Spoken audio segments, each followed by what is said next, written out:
Hi అండి.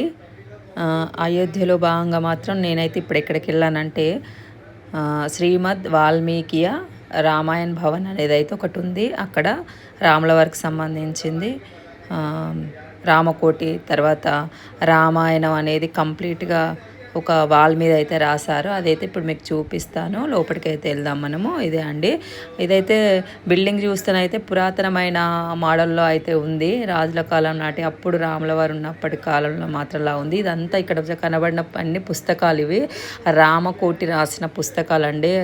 చాలా పెద్ద ఎత్తున ఉన్నాయి. ఏదో ట్రస్ట్ కూడా ఉంది ఇక్కడ ట్రస్ట్ కూడా ఉంది. మణిరామ్ దాస్ సేవా ట్రస్ట్ అని ఉంది. ఇదిగోండి రామాయణం అనేది మొత్తం గోడల మీద రాశారు. చూడండి, చాలా బాగుంటుంది. ఇలాంటివి కొన్ని విషయాలు పిల్లలకి చూపించాలండి.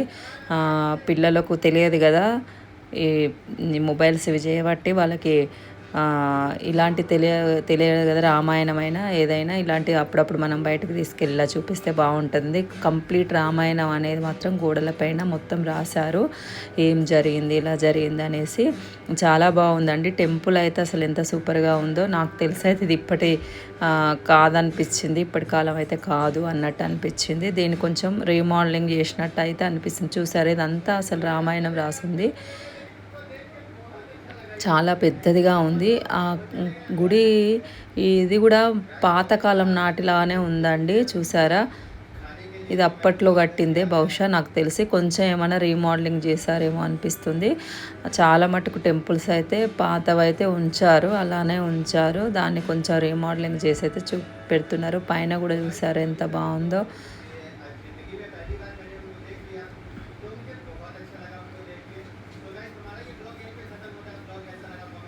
మొత్తం ఎక్కడ చూసినా మీకు రామాయణం అనేది కనిపిస్తుంది. ఇక్కడ మహర్షి అయితే ఉన్నారు. మరి ఏదో పేరుంది, లవకుశలు, లవ ప్లస్ కుశ. ఆయనకు సంబంధించిన వాళ్ళకు సంబంధించిన గురువు అనుకుంటా.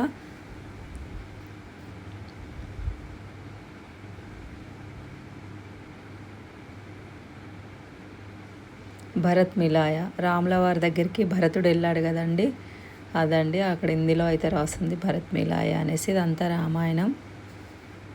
ఇలాంటి పిక్చర్స్ మెయిన్ అన్నీ అక్కడ ఉన్నాయి.